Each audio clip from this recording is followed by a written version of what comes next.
Nos gozamos en nuestro Dios. Nos gozamos en nuestro Dios este tiempo en el cual, como cantábamos, también como oraba Jonathan. Voy a cambiar de micrófono, pues.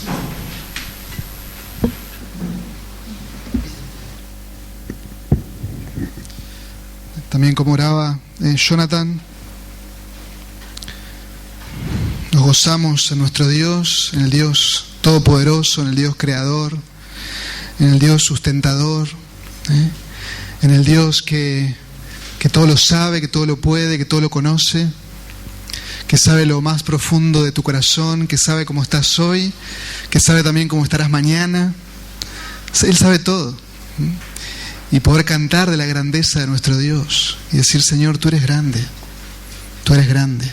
Y tú has tenido misericordia de nosotros. Tú nos trataste con misericordia, con gracia. Y tu justicia perfecta cayó sobre tu amado Hijo Jesús. Por eso en esta tarde juntos le adoramos y exaltamos su nombre.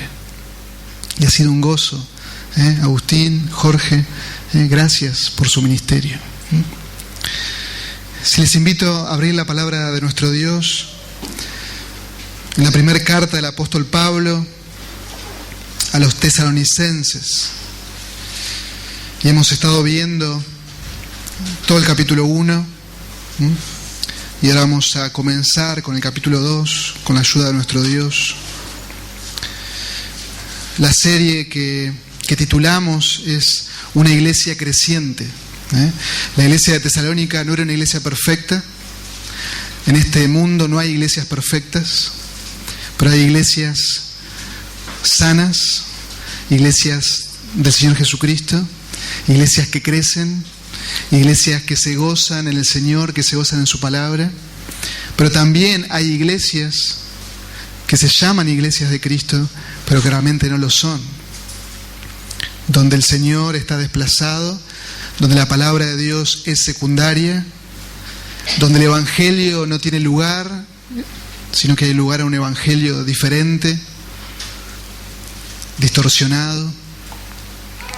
Pero nosotros, por la gracia de nuestro Dios, queremos ser día a día una iglesia que crece, una iglesia que le agrada, una iglesia que vive el cristianismo bíblico, con esa sencillez, pero a su vez con la profundidad de saber de que por medio de Jesucristo tenemos acceso al Padre.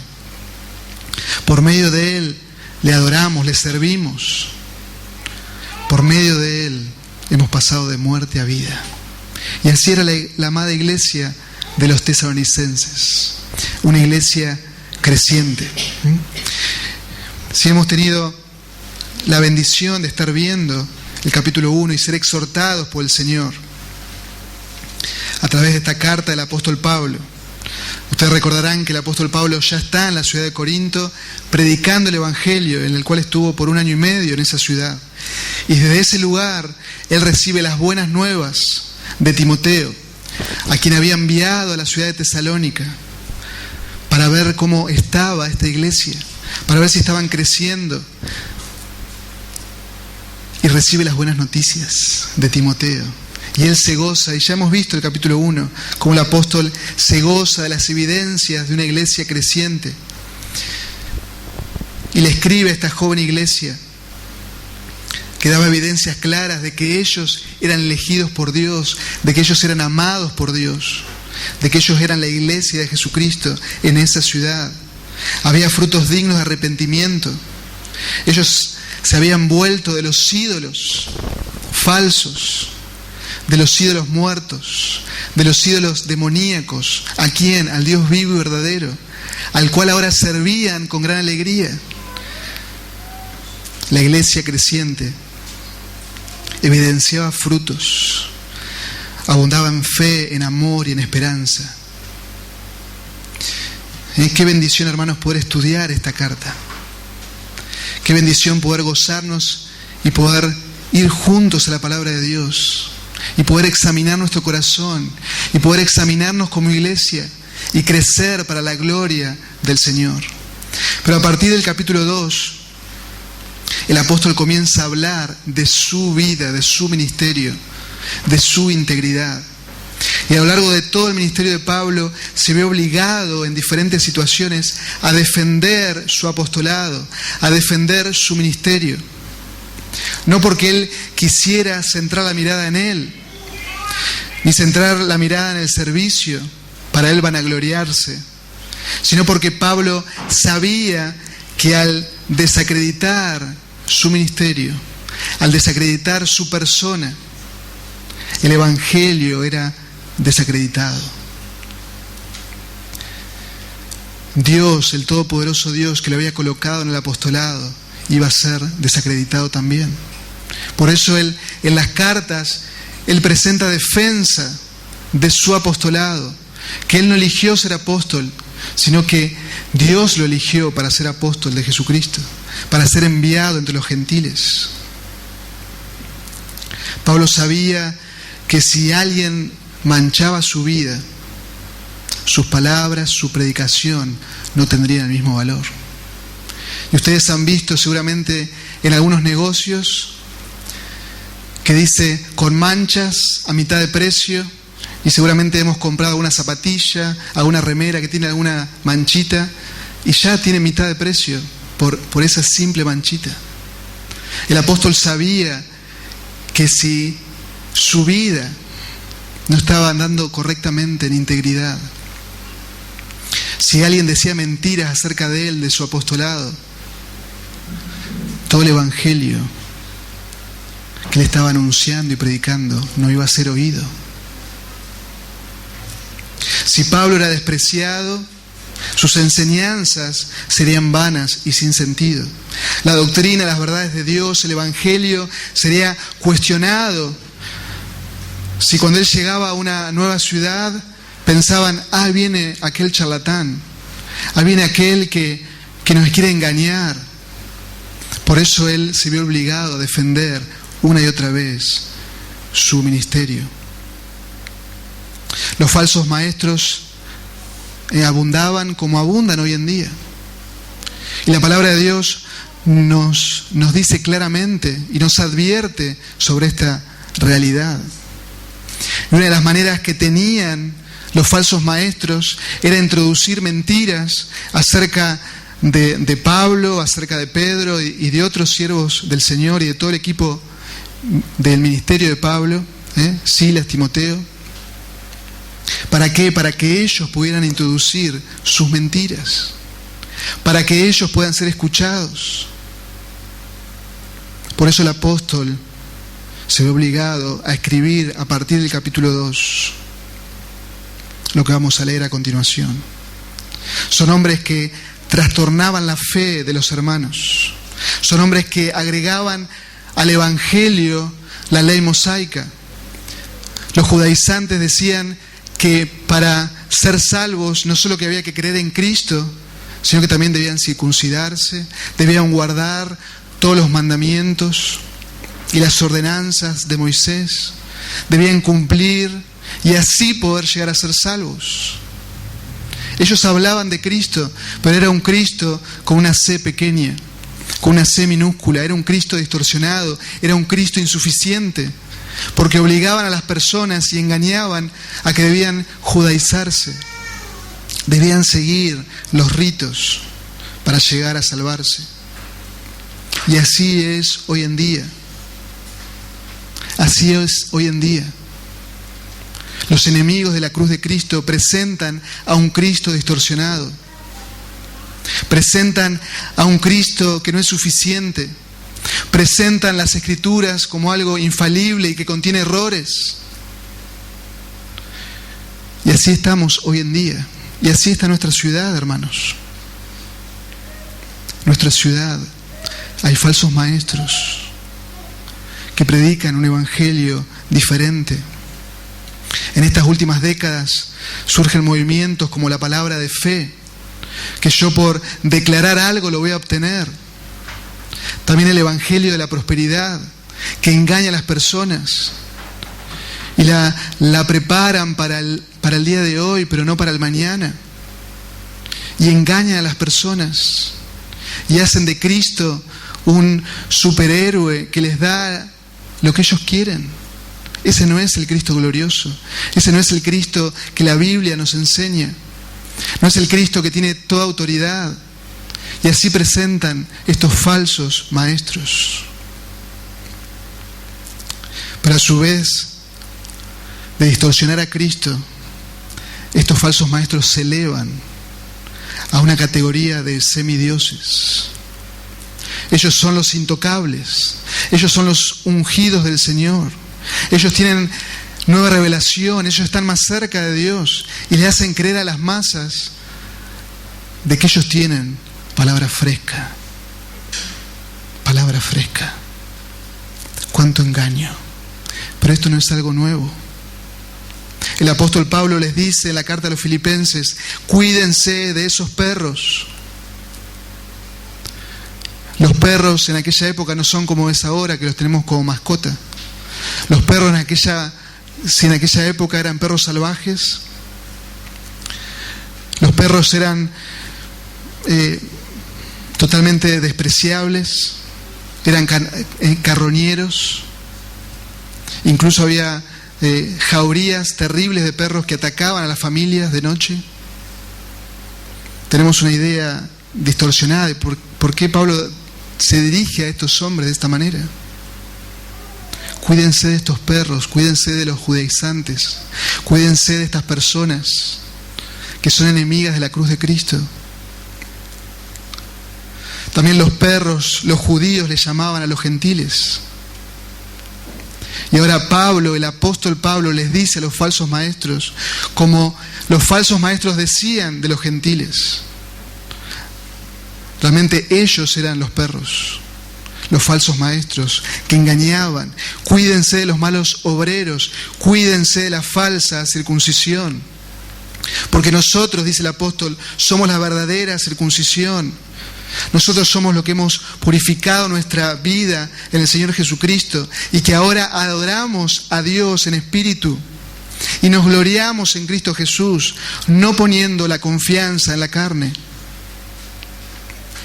Porque muchos andan, como lo he dicho muchas veces, y ahora se los digo llorando, que son enemigos de la cruz de Cristo.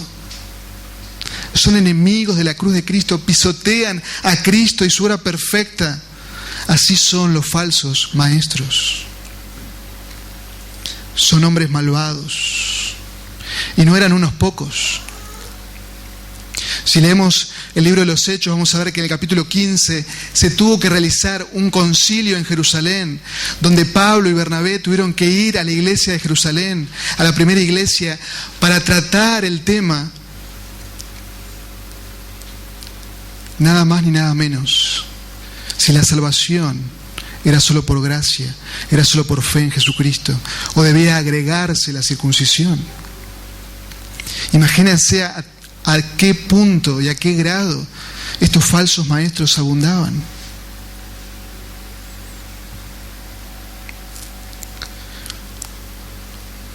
Luego de su primer viaje misionero, las iglesias de Galacia, ¿qué pasó con estas iglesias? Prestaron el oído. Prestaron el oído. Y Pablo le escribe entristecido: Estoy maravillado de que tan pronto han abandonado a aquel que los llamó por la gracia para seguir un evangelio diferente. El apóstol Pablo estaba dolido por estas iglesias porque habían prestado atención a estos falsos hermanos. Quiero que sepáis, les dice a los Gálatas, que el evangelio que fue anunciado por mí no es según hombre, pues ni lo recibí de hombre ni me fue enseñado, sino que lo recibí por medio de la revelación de Jesucristo. Un poco de levadura fermenta toda la masa. Un poco de mentira hace que todo comience a ser una gran mentira. Pablo llegó a decir de estos hombres palabras tan duras. Ojalá que se mutilen esos hombres que enseñan esta barbaridad. Palabras duras, palabras de un siervo de Cristo que está sufriendo por su Señor, porque Él tiene el gran celo por Cristo, por su cruz, por el Evangelio. Tiene gran celo por la palabra. Y Él ahora se ve obligado, a partir del capítulo 2, a centrar la mirada de los tesalonicenses en su ministerio, en su vida de integridad, en su vida de fidelidad, en cómo Él se condujo, para que ellos puedan ver que ellos habían creído en el Evangelio glorioso de nuestro Señor Jesucristo. Por eso, hermanos, debemos ver este capítulo como un preventivo. Era una iglesia creciente, pero que estaba siendo vacunada contra este mal de los falsos maestros. Y nosotros, hermanos amados, tenemos cada día abrir los ojos porque los falsos maestros abundan y hay más de lo que nosotros pensamos. ¿Y cómo sabemos que algo es falso? Conociendo y profundizando qué es la verdad, conociendo y profundizando la Escritura. Nos debemos sumergir en el Evangelio, debemos dar defensa de nuestra fe con la altura, ser conocedores de la Escritura. ¿Y cómo hacemos eso? ¿Cómo hacemos eso? Estudiando la Escritura, en casa, en el Instituto Bíblico de la Iglesia, en todo lugar. La Escritura debe ser central en nuestra vida. La Escritura, memorizarla, recordarla, vivirla. El Evangelio debe ser central en nosotros. Capítulo 2, versículo 1. Leemos de 1 Tesalonicenses. Porque ustedes mismos saben, hermanos, que nuestra visita a ustedes no fue en vano, sino que después de haber sufrido y sido ultrajados o maltratados en Filipos, como saben, tuvimos el valor, confiados en nuestro Dios, de hablarles el Evangelio, las buenas nuevas de Dios en medio de mucha oposición, en medio de muchos conflictos.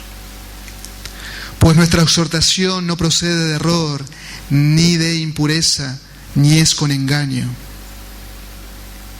sino que así como hemos sido aprobados por Dios para que se nos confiera el Evangelio, así hablamos, no como agradando a los hombres, sino a Dios que examina nuestros corazones.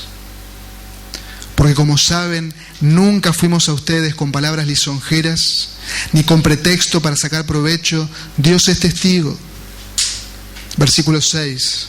Tampoco buscamos gloria de los hombres, ni de ustedes, ni de otros, aunque como apóstoles de Cristo hubiéramos podido imponer nuestra autoridad. Vamos a orar al Señor. Oh Señor, es tu palabra y te alabamos, Señor, por ella. Señor, rogamos que tu Santo Espíritu nos ministre en esta hora. Que cada uno de nosotros, Señor, los que pertenecemos a tu iglesia por medio de la obra perfecta de Jesucristo, tú trates con nosotros y nos ayudes a ver en estas palabras del apóstol Pablo cómo está nuestra vida, cómo estamos llevando nuestra vida y cuál es nuestra centralidad.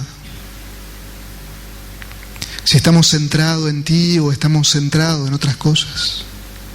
Señor, queremos ser una iglesia creciente y nos humillamos delante de ti. Oh Señor, gracias por la vida de tu siervo, el apóstol Pablo. Señor, gracias porque tú lo usaste para fundar iglesias, para extender tu evangelio entre los gentiles. Pero también, oh Dios, lo usaste para escribir tu palabra. Señor, gracias por estas palabras tiernas, pero firmes y duras que penetran lo profundo de nuestro ser. Oh Señor, nos humillamos delante de ti. Nos humillamos, Señor, delante de ti. Permite que tu iglesia ahora te adore, Señor, a través de la exposición de tu palabra. Te necesitamos, Señor, y lo pedimos en el dulce nombre de Jesús. Amén. Amén. Si en estos versos podemos ver el liderazgo espiritual de Pablo y de todo el equipo misionero. Estaba con él Silas, estaba con él Timoteo, también estaba Lucas. Y te invito a que podamos juntos, si examinar estos textos,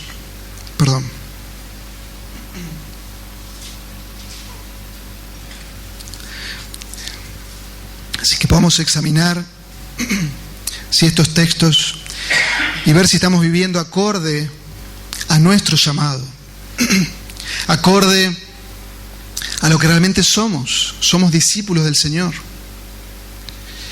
Y Pablo y todo el equipo, ellos vivían acorde del mensaje que estaban anunciando. Por eso él ahora va a presentar una defensa, como hemos leído, de su vida, de integridad en medio de los tesalonicenses. Pero también estos textos nos ayudan a ver nuestros líderes, a las personas que Dios puso como autoridad dentro de la iglesia local, y poder examinar a esas personas. En breve vamos a elegir en la voluntad del Señor diáconos, y debemos examinar su vida a la luz de la palabra, y debemos ver su integridad. Por eso, al leer estos versículos, en lo personal tuve que orar, pedir perdón, reflexionar. ¿Cómo estoy viviendo? ¿Cómo estoy viviendo? Y este hombre de Dios nos muestra un liderazgo centrado. Un liderazgo que está centrado no en su persona, un liderazgo que está centrado solo en Dios. Y se va a conducir el apóstol Pablo y todo el equipo con gran temor, porque sabe que en breve el príncipe de los pastores, el Señor Jesucristo, a quien él le tendrá que dar cuentas, vendrá. Y él con gran temor, él se conducía, con gran temor él corría esta carrera que tenía por delante. Con gran temor él vivía un liderazgo centrado en Dios. Y te invito a que podamos ver los primeros 3 versículos. La centralidad del liderazgo está puesto en la obra de Dios, el versículo 1. Un liderazgo centrado está puesto mirando en el Dios Todopoderoso y en el Dios Soberano, en el versículo 2. Y también un liderazgo centrado está confiado ¿en qué? En la verdad de Dios. En la verdad de Dios, en el versículo 3. Centrado en el obrar de Dios, versículo 1. Porque ustedes mismos saben, hermanos, que nuestra visita a ustedes no fue en vano. Pablo abre su defensa del liderazgo espiritual mostrando la centralidad de la obra de Dios, trayendo a la memoria de estos hermanos la eficacia de su ministerio, sus vidas íntegras y cómo ellos se condujeron en ese tiempo breve que estuvo Pablo con el equipo, esos 6 meses. Dice Pablo, hagamos memoria juntos. Ustedes saben, ustedes conocen, ustedes no es que han escuchado de segunda mano de nosotros. Ustedes nos vieron caminar, vivir, actuar. No solo le hemos entregado el Evangelio, sino nuestras vidas. Y ustedes nos vieron vivir. Ustedes nos han escuchado. Ustedes han palpado el Evangelio en nuestra vida. Nuestra visita a ustedes, le dice, nos lleva a recordar la historia que nos relata Hechos capítulo 17. de cómo el equipo compuesto por estos hombres, Pablo, Silas, Timoteo y Lucas, fueron y llegaron a esta importante ciudad de Macedonia. Y el apóstol les dice, nuestra visita no fue en vano, literalmente no fue vacía. Nuestra visita a ustedes no fue carente de propósito, carente de efecto, de importancia. No fue algo intrascendente. Por el contrario, como ya vimos en el capítulo 1, hubo un cambio radical en la vida de estos hombres. La visita de Pablo y todo el equipo no fue en vano. Había un propósito salvífico. Dios los llevó ahí. Hubo un giro de 180 grados de estas personas, de estos hombres y mujeres de Tesalónica. Ellos se habían convertido de los ídolos al Dios vivo y verdadero. Pablo era consciente y estaba convencido de que su ministerio y los resultados de él era obra exclusiva de nuestro Dios.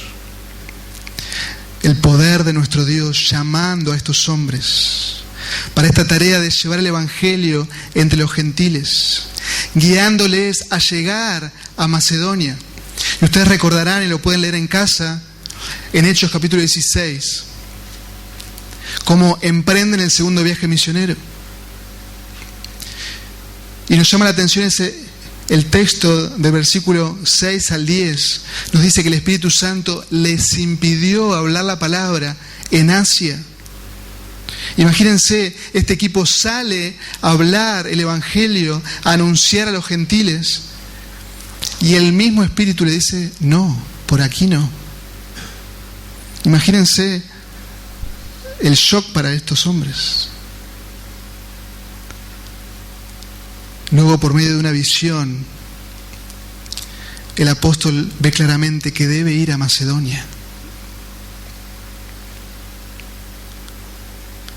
Y el apóstol emprende su viaje a Macedonia.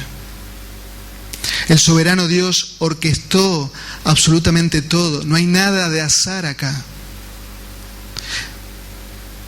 Es el obrar de nuestro Dios. Pablo estaba segura de esta verdad. Y estos versos nos muestran su dependencia del Señor para llevar su ministerio. Su liderazgo, hermanos, estaba centrado en la obra de Dios. No eran sus proyectos, no eran sus planes, no eran sus ideas, y luego los ponía en oración, sino que era Dios obrando y guiándoles claramente a hacer lo que debían hacer. Una vida de obediencia, una vida centrada en la obra de Dios.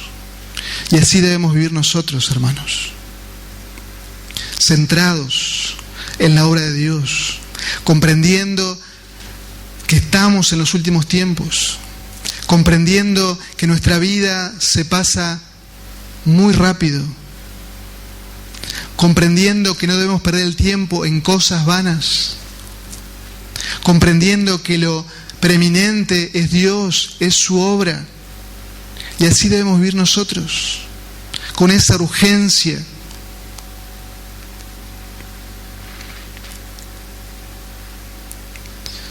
Una vida de obediencia, una vida centrada.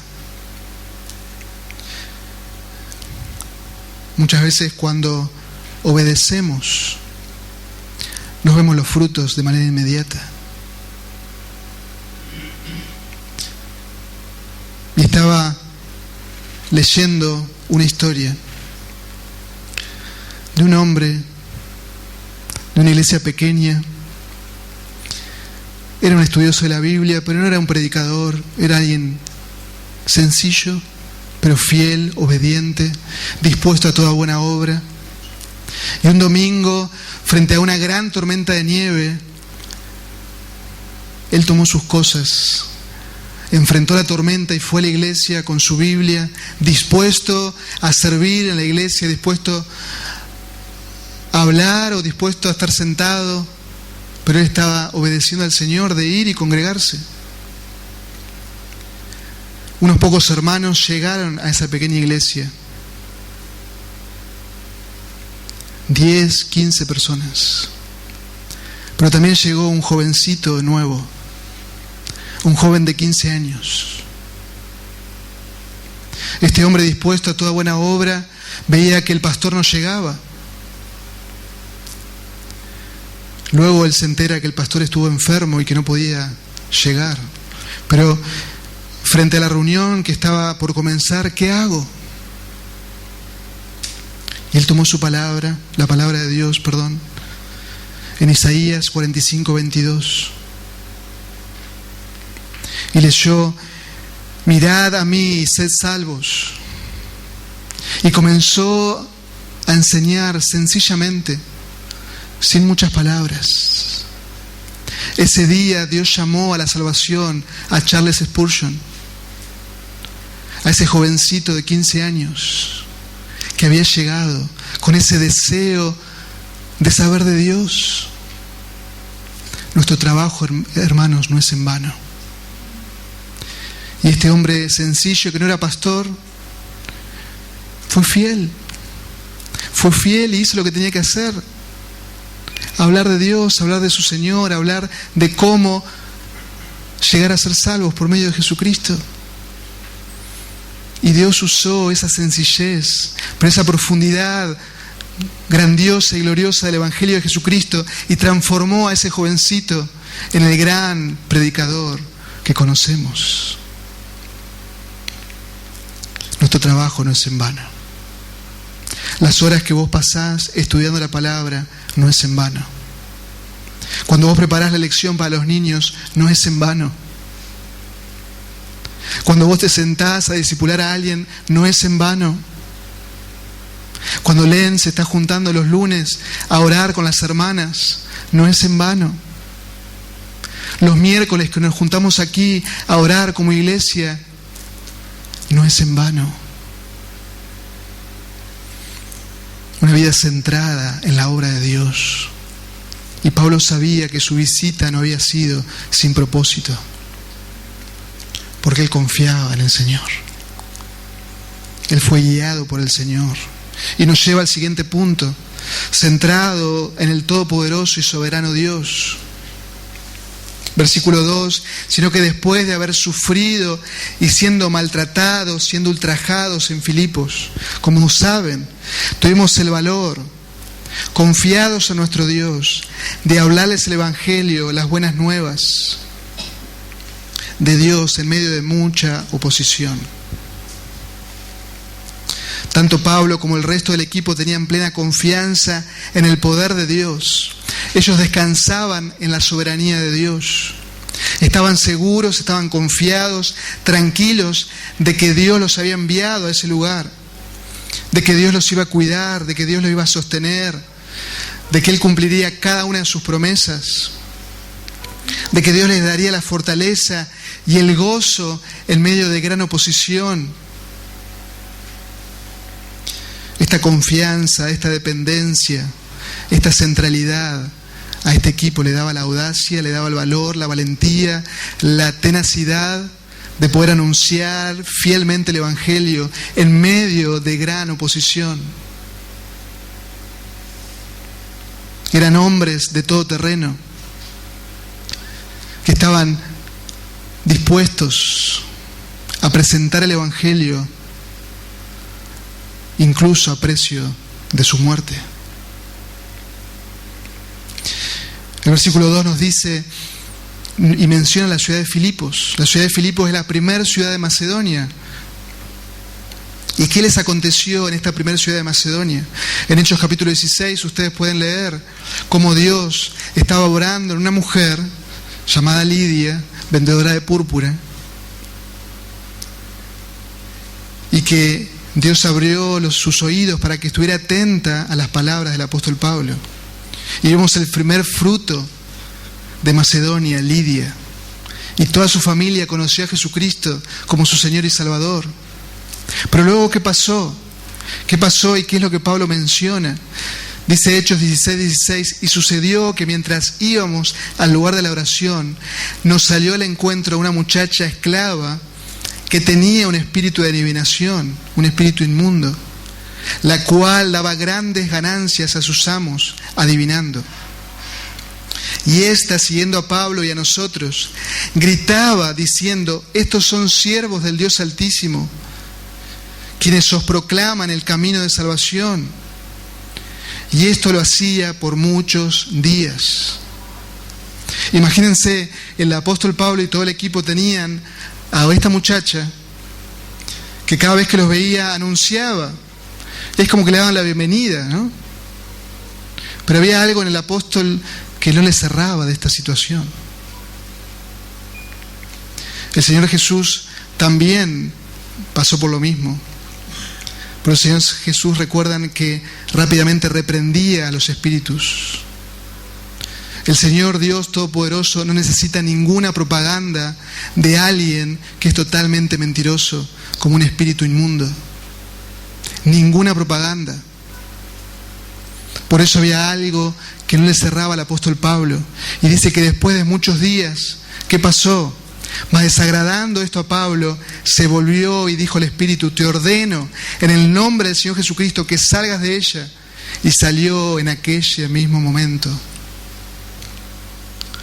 Esta persona estaba ahora libre de este espíritu. Ustedes pueden seguir leyendo el relato y podrán ver cómo, al irse el espíritu de adivinación de esta mujer, también la ganancia de estos hombres malvados también dejó de ser. Así que ellos lo llevaron hasta los tribunales y ustedes pueden ver cómo trataron a Pablo, a Silas, cómo los juzgaron totalmente de una manera injusta, los metieron en la cárcel, los trataron brutalmente, tanto físicamente como judicialmente. Fue un gran abuso que estos hombres pasaron.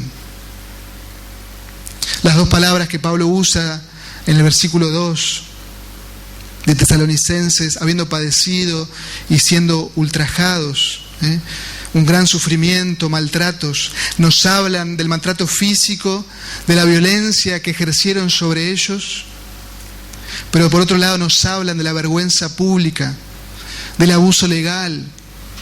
Imagínense a ustedes caminando por las calles y están en una plaza y se encuentran con una persona y le hablan de Cristo y de repente vienen dos policías y lo llevan preso por el simple hecho de hablar de Cristo, de anunciar a Jesucristo.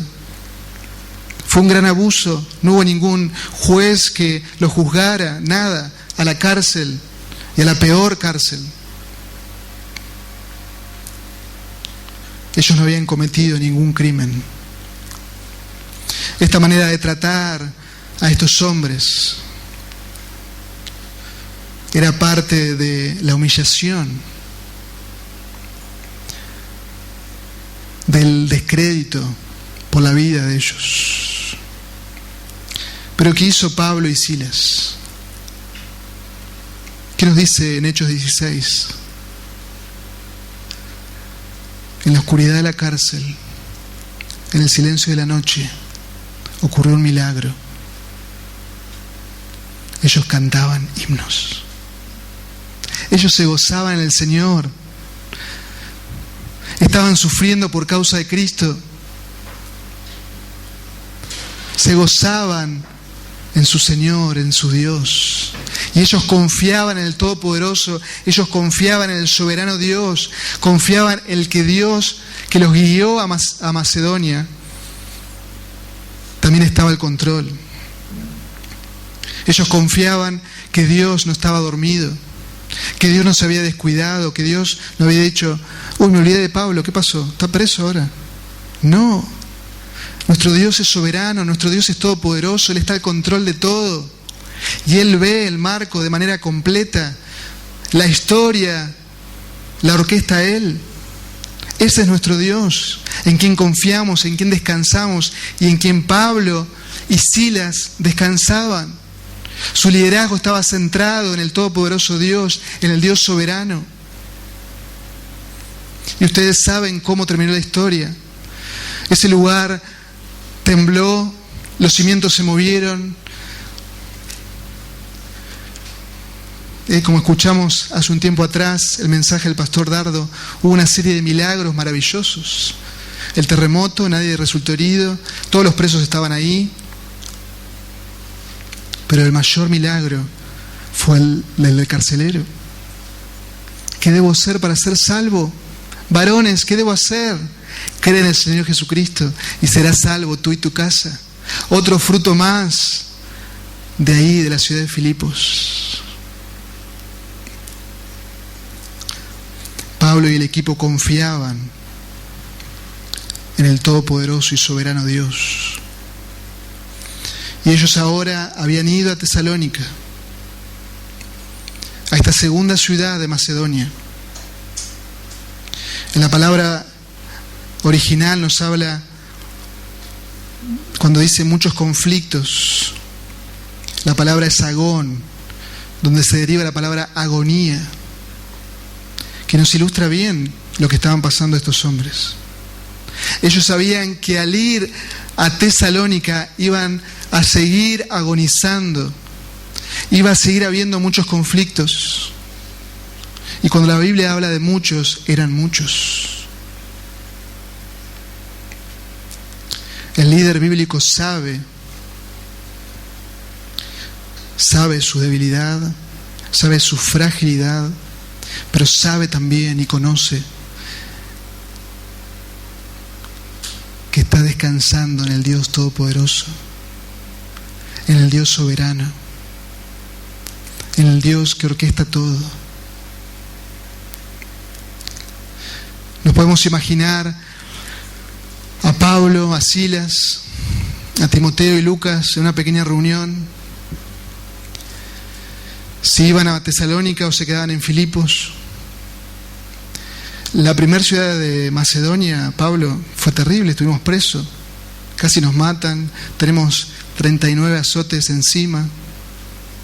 Imagínense a Silas preguntándole a Pablo, ¿estás seguro de la visión que viste? ¿Realmente estamos haciendo bien? Y nosotros somos de pensar así. Frente a una mínima oposición, ya nos cuestionamos si realmente tenemos que hacer lo que estamos haciendo. Nos cuestionamos todo y rápidamente nos descentramos. Somos tan frágiles y necesitamos una y otra vez basar nuestra vida y centrarla en el Dios Todopoderoso, en el Dios soberano y descansar en Él.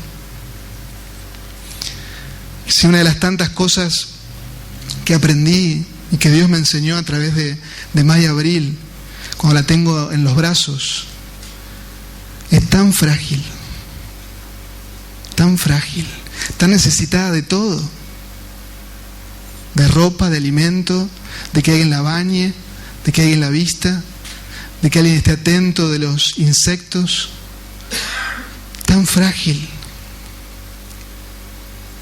Y Dios la puso en manos que también son frágiles. Y eso me hace pensar en mi fragilidad, en mi total dependencia de nuestro Dios. Pero ¿saben qué? Nosotros, los hijos de Dios, estamos en brazos que son infalibles, que nunca fallan, Maya Abril tiene padres que son pecadores, redimidos, pero son pecadores. Pero nuestro Dios nunca falla. Y nosotros nos gozamos en nuestro Señor, en el Dios Todopoderoso, en el Dios soberano. Por eso, hermanos, vivamos una vida centrada en el Señor. No nos desviemos de lo que tenemos que hacer. Por más que haya mucho conflicto, por más que estemos agonizando en medio de esta carrera de la fe, centrad tu vida en el Dios Todopoderoso. Centra tu vida en el Dios soberano, en el Dios que orquesta todo, en el Dios que ya sabe cómo termina la historia, en el Dios que todo está bajo su control. Todo. Descansa en el Señor. El apóstol Pablo sabía de su gran debilidad. El apóstol Pablo en 2 Corintios les dice a esta iglesia que él había fundado: yo tengo una gran debilidad en mi cuerpo y le he pedido a Dios que me la quite. Y Dios, ¿qué me contestó? Bástate mi gracia. Mi gracia es suficiente, Pablo. Mi gracia es suficiente, Ernesto. Mi gracia es suficiente, mis hermanos. Es la gracia de Dios que nos sostiene. Bástate mi gracia, pues mi poder se perfecciona en la debilidad. Por tanto, dice el apóstol, muy gustosamente me gloriaré, me alegraré, más bien en mis debilidades,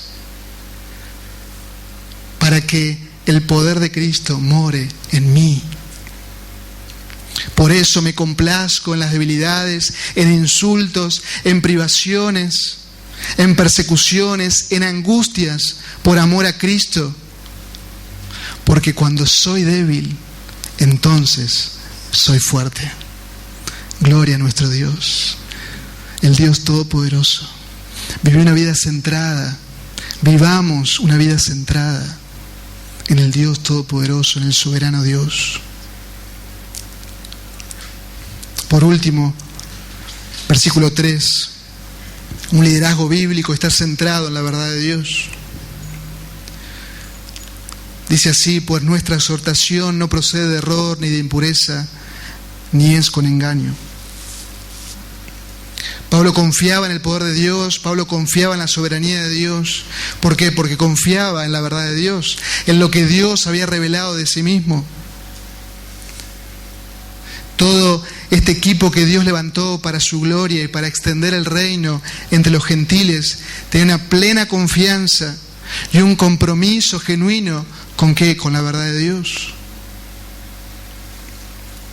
Pablo no usaba la palabra de Dios para algún propósito suyo, para traer prestigio a su vida o para ganancias deshonestas.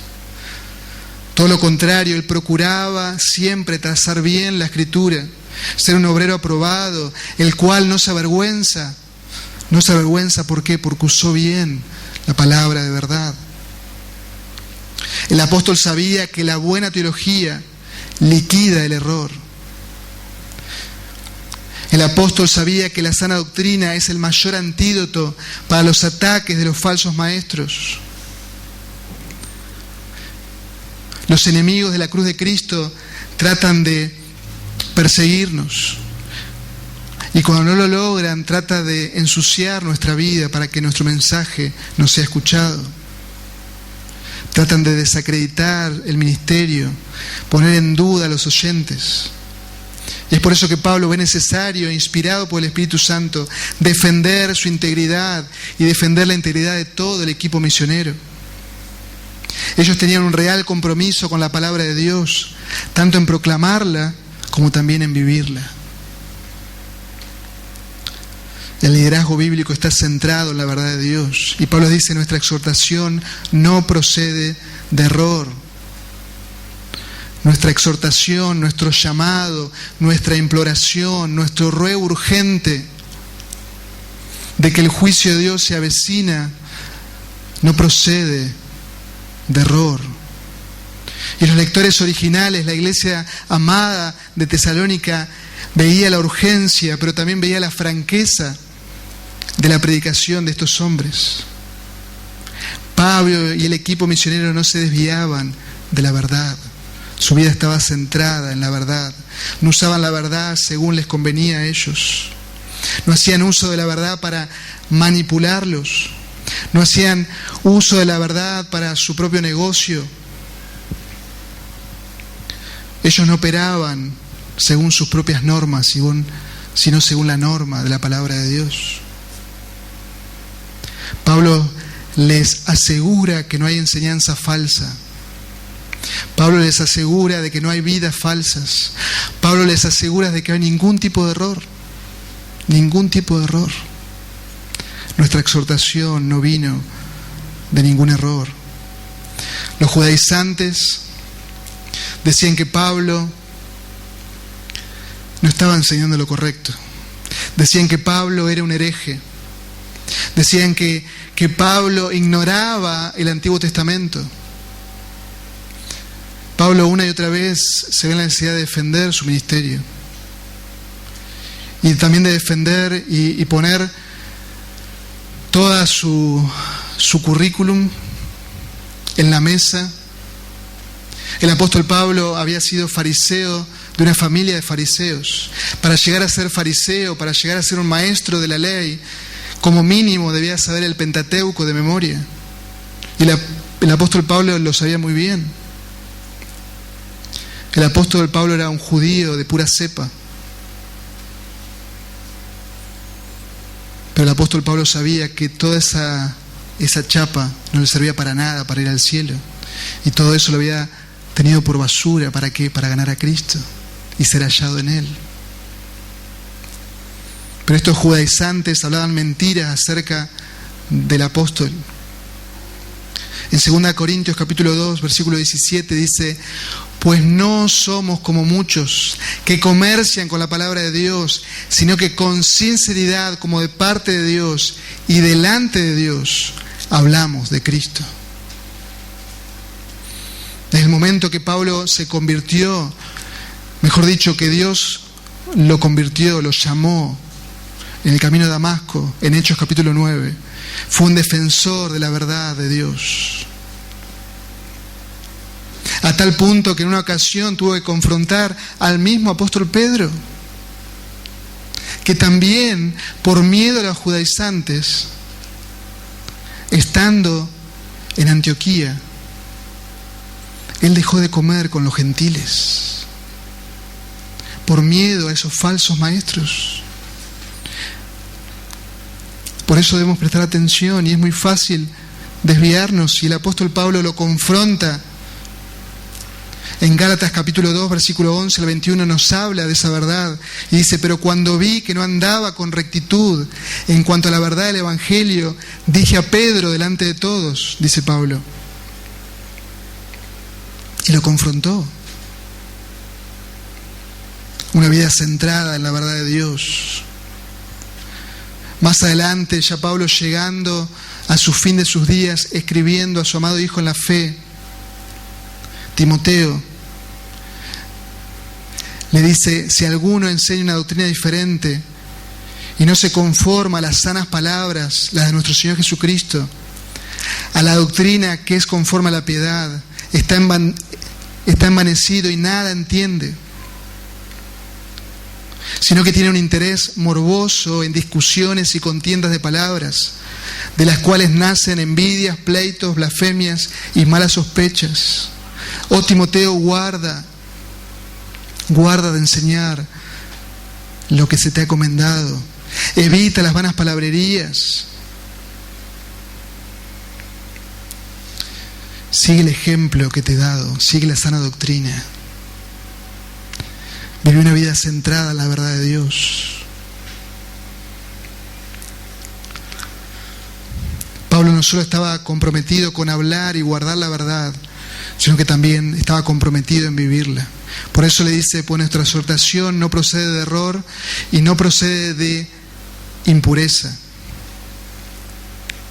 Impureza es literalmente sin pureza, y es una palabra compuesta. Catarsis, de donde viene la palabra catarsis, que es purificación o limpieza, y tiene ahí un prefijo que le da una negativa a esa palabra: sin impureza.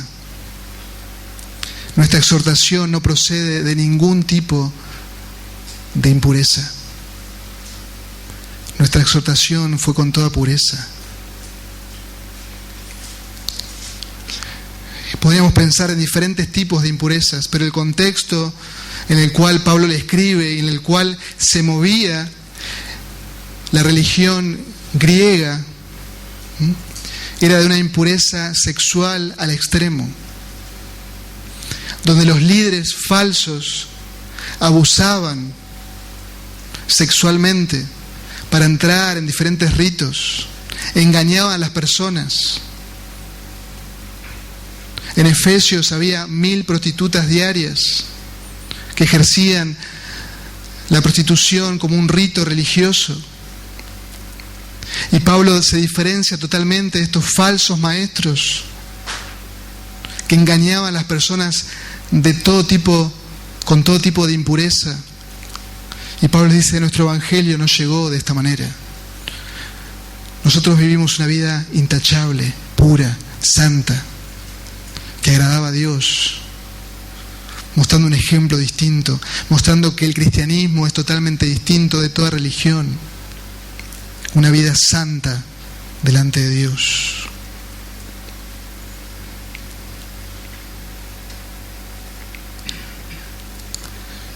También el apóstol dice, ni es con engaño. Pues nuestra exhortación no procede de error ni de impureza, ni es con engaño.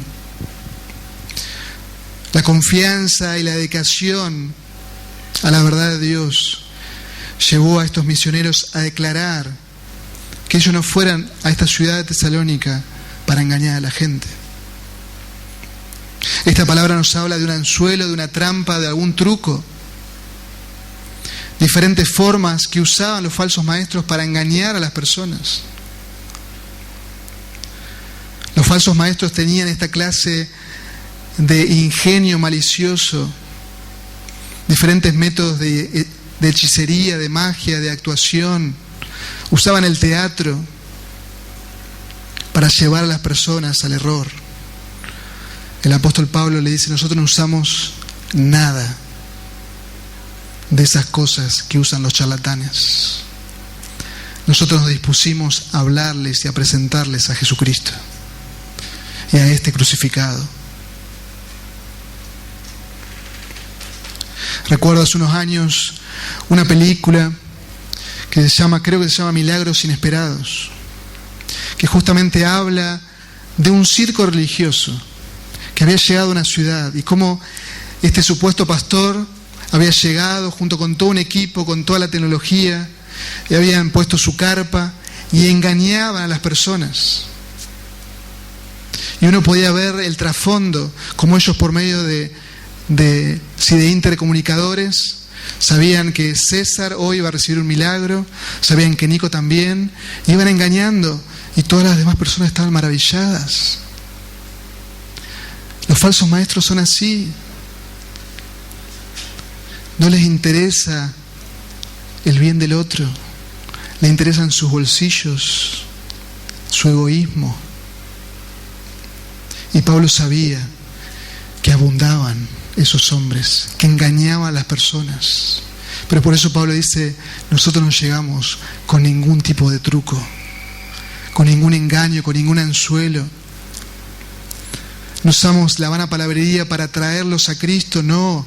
Pablo sabía y todo el equipo que el Evangelio es poder de Dios y que él debía proclamarlo fielmente y que Dios haría el resto. El pastor MacArthur dice lo siguiente en su comentario: Pablo era lo opuesto a un falso maestro.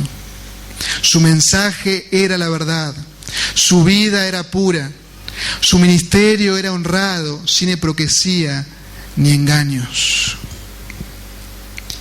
Un liderazgo centrado comprende la centralidad de Dios en todo. Es la obra de Dios.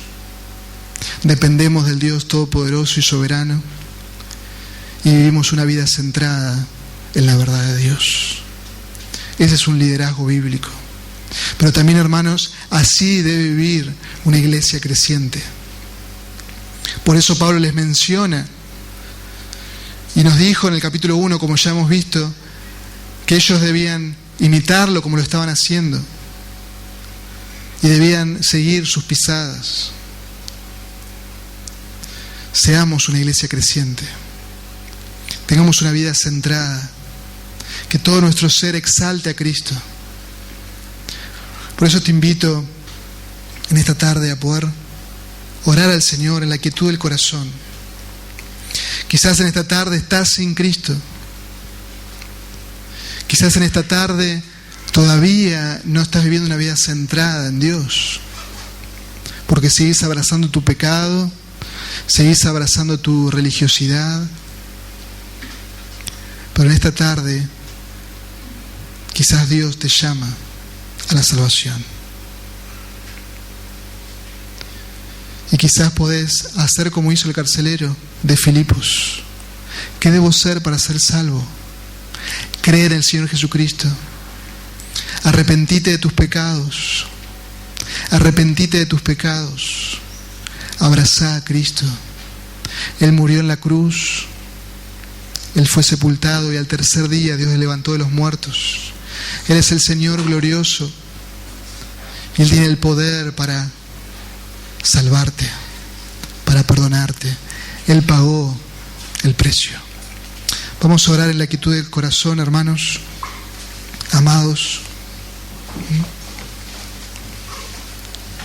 Si en algo no estamos siendo centrados en Dios, vayamos al Señor. Vayamos al Señor.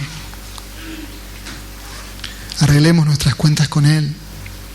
Vivamos una vida centrada en Él. Descansemos en Él, en el soberano Dios. Vamos a orar.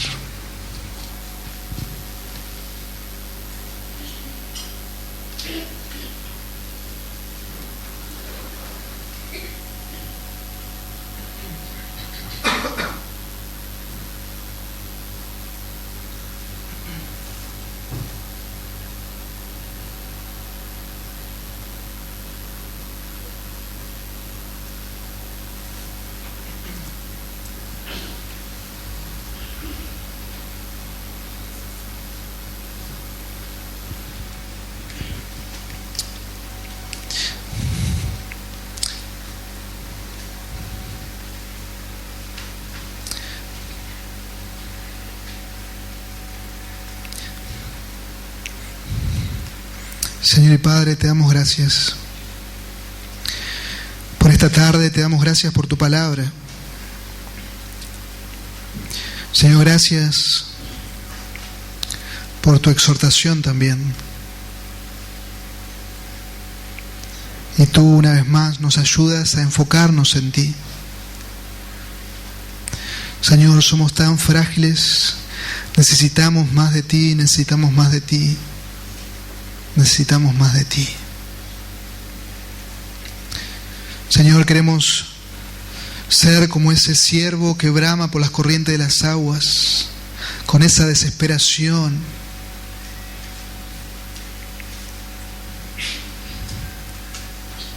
Necesitamos más del Dios vivo. Necesitamos conocerte más. Oh Señor, te damos gracias por el ejemplo del apóstol Pablo y de estos hombres. Oh Señor, como ellos vivieron. Señor, como ellos se condujeron de una manera pura, descansando en tu soberanía, en tu poder, siendo guiados por ti, centrados en tu obra y no en ellos mismos. Frente a cada situación particular que vivieron, descansaban en ti, tenían la mirada puesta en ti. Señor, gracias te damos por tu palabra. Trata con nosotros, con cada uno de nosotros. Señor, trata con las personas que recibirán la palabra por la internet. Que tú obres, Señor, es tu palabra, que tú te glorifiques, Señor. Oh Dios, gracias. Gracias por tu palabra, Señor. Que podamos, Señor, a una voz poder cantar ahora. Que solo tú eres digno de toda exaltación. Que nos rendimos delante de ti. Porque tú eres el Señor. Tú eres nuestro Señor. Nuestras vidas te pertenecen.